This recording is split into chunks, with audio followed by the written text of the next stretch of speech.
financial checklist you're going to need. Let's jump in because you're going to download this and you need to understand what each of this means. Now, you would probably go online and try to figure out if there's other financial checklists out there. I promise you there is not going to be one like this because there's some additional things that I wanted to add to make sure that you understand in detail how to use this checklist.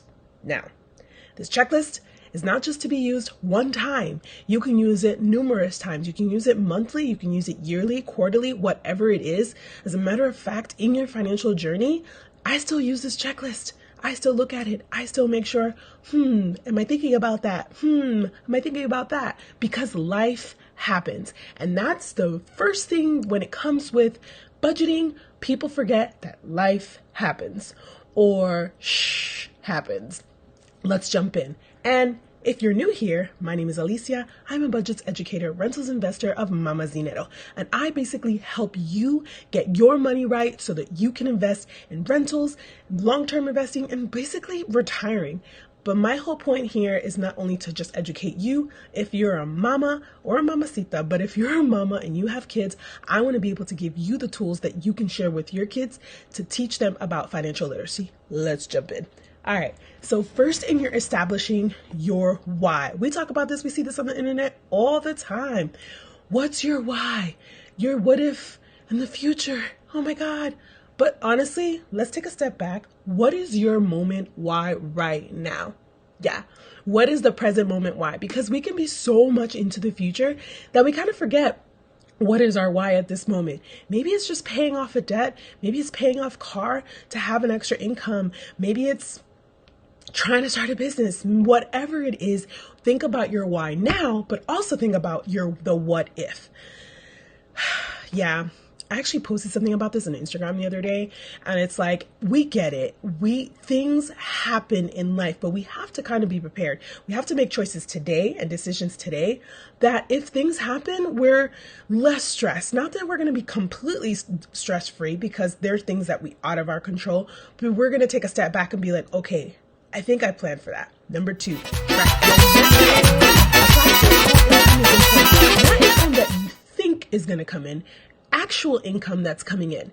A lot of people have incomes that maybe it's their part-time or full-time or side hustles. Tracking your income is super, super important. Listen, coming from a mama that has multiple side hustles and gigs all at the same time, I literally need to track it all. And sometimes it's a little surprise when I got a little extra here and there, even if it's like $2. But tracking that income is really important. And then tracking your money systems. What money systems are you going to be using? So we think about our money systems as like, are you going to be using an app? Are you going to be using just your bank card? Are you going to be using Relay? I just learned about that. Yeah, if you want to know more about Relay, I can let you know. But understanding how are you going to track this is really important. Even if you're going to just be writing it all down, that you need a system. Spend less than you earn. Listen, you need to spend less than you earn because one, it's going to be able to get you to your goals faster, especially if you don't have that extra income coming in sometimes, or you have pockets where there's the holidays or something where you need to spend a little bit more. Spending less than you earn in a specific time of your life, I'm going to say the majority time, is going to really help you with understanding, do I need this or do I just want this? And also you scheduling high time spending. Honestly, people laugh at me all the time. I don't care, but I honestly schedule my high time spending. From July, I'm already making my list for the holidays. I know, I'm crazy. Don't knock it. I started making my list of who I want to buy gifts for, if I'm going to make gifts, what's my budget, because I'm going for what's in my pocket, not what the Maria and the Joneses pocket, okay? And so scheduling that high time is knowing that in the month of November, December, and January, I might be spending more. And you know what? I just did a challenge in February about a no spend challenge, and I was like, that is the worst month to do no spend challenge. It has nothing to do with Valentine's Day. It just has to do with like you're paying either taxes or you're buying certain things that you need for the year for your business, and it was like the worst time. So actually scheduling your high time spending is going to give you a little bit of room to be like, I know when the pockets of birthdays or vacations and stuff. Automate savings and investments. Listen, you need to have that on automated. Get your phone, automate it, send it to they always say like pay yourself first. Absolutely. But you got to think about other things too. Emergency fund. Yeah, people say 6 months, 3 to 6 months, even up to a year, but you need to go for what your pocket. So if you want to start with 3 months, if you want to start with an emergency fund of $1,000, just $1,000, that's it. Make it a goal. Then move up from there to 3 months, 6 months of 12 months of your living. Sinking funds. Alicia, what's a sinking fund? A sinking fund is those funds that you might need to pour into for something special or specific. So if you're having surgery or you're having a baby or you want to buy a car or a vacation or all these different things, those are called sinking funds because those are specific to an item, to a goal. Long-term savings, listen, I should have put that first, but then emergency is really important. Long-term savings, don't sleep on this. We're talking about long-term, like, don't you want to retire? Do you want to work till you're 75? I don't think so, because Social Security is not going to be here. You can't really live on Social Security because it's going to be like not even the cost of living of now. And then you're just going to be like, oh my gosh. So long-term savings is really important in addition to investments. And also, how can I say this? Let me take a step back. Diversifying your investments. It's so important. Diversifying your investments, whether it's stocks or real estate or mutual fund, whatever it is, like literally diversify them. I don't care if you're buying Chanel bags and you're going to have your little Chanel bag and you're going to keep it and you're going to sell it later, or Barbies, whatever it is, diversify your investments. Don't put all your eggs in one basket. Destroy debt. Get rid of it. Now, credit card debt. See, with credit cards, student loans, and car loans, they're not really good debts. But if you have a system with your credit cards where you literally put your whole life on credit cards for the points and you're paying it all off, keep that system. That system works for you, mama and mamacita. But if you're just having credit cards with interest rates and going on from month to month and car loans and student loans, listen, I have student loans. I get it. But we got to get rid of them, right? So even if you have a plan, even if you're making your payments, create a plan to get rid of them.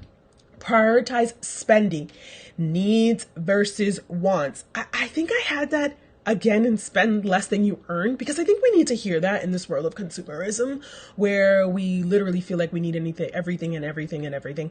Trust me, I'm a crafter. I have a crafts business, a studio shop, and like every time I go to Hobby Lobby, they could just take my money. They just be taking my money. But I vowed not going to Hobby Lobby for 6 months. And I did that. And I kind of used what I had. And it wasn't until the other day I was like, I walked out of here with one thing. Needs versus wants. Really, really important. Time formula, hours, price, purchase. Oh my God. Let's calculate it. Let's get your calculator. Because I love my calculator. I have a calculator. If you don't have a calculator, I will buy you a calculator. But basically, if you want to purchase something, you need to calculate how many hours will it take for you to work to purchase that item. When you start seeing that, then you come to me and you'll be like, I don't know if it's worth it. It always gets me.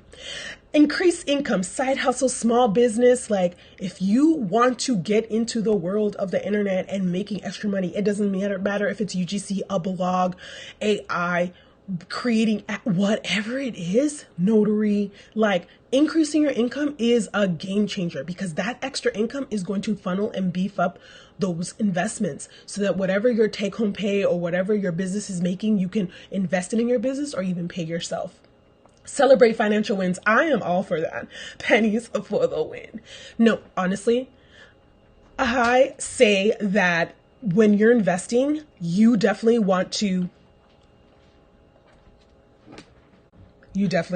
celebrate. I don't care if it's pennies for the win. And I'm not talking about like, I'm going to go have a steak dinner because I saved $20 on my car insurance. No, I'm saying pennies on the win is that when you see your debt paying off or certain things, celebrate something for within you. Like celebrate that. Like, I'm proud of you. Write it down in a journal. Like just share that with positive people. By the way, Yeah, that's a big one. We're getting to that. Finish line rewards. Yeah, I would say reward yourself. Listen, I am about budgeting, but I love to travel. I love good food. I love good wine. I love traveling. Can we start there? And I feel like life is too short, but if you budgeting, you're not feeling that when you're at the checkout line or you're paying for something, you're not just like, oh my God, I'm taking that out of my emergency. No, you're going to feel really good. And I'm not saying you're not going to be looking at prices or anything anymore, but you're going to see it from a different perspective. Surround yourself with good influences. Oh, this is a good one. This is a really good one. I'm on a budget conversation starter. Listen, if you have a community of friends and they don't get your financial goals, go find you some new group of friends. Tú necesitas una amiguita nueva. Like, you need new friends, because your friends are supposed to support your journey. Even if you're out and be like, listen, I'm on a budget, or it's not on my budget right now. Or that's really great. You know what? How about if we come over to my house and we'll do something together? Or let's go to the park. Finding ways that really fit into your budget is really important. How you do one thing is how you do everything. How you do one thing is how you do everything. Listen, look at your circle around you. And how they do one thing is how to do everything. I'm not trying to judge anybody, but I'm on a mission. I'm trying to retire.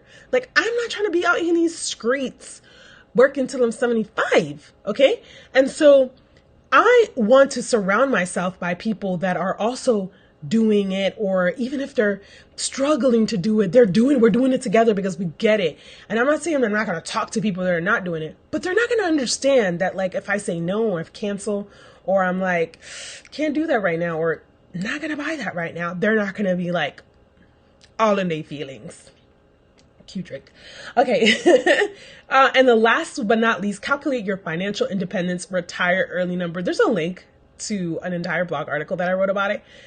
I see that number like posted all around my office, like literally. Calculating your FIRE number is really important. And I'm not talking about it to overwhelm you, but to understand that we think that we need, like, it's your lifestyle. So everybody's lifestyle is different, but we think this is not attainable, but it's so attainable, because we have to just do it one thing at a time and in little increments. I read this thing that, like, you invest something as easy as $100 and compound interest rather than someone who doesn't do it at all. Like, you're going to get there faster. Calculate and make a plan. Calculate, make a plan. And if you have any questions, you can email me at hi@mamasdinero.com. And I hope you enjoyed this financial audit checklist, because if you have any questions, hit me up. We could talk and da da da da da da da da da da.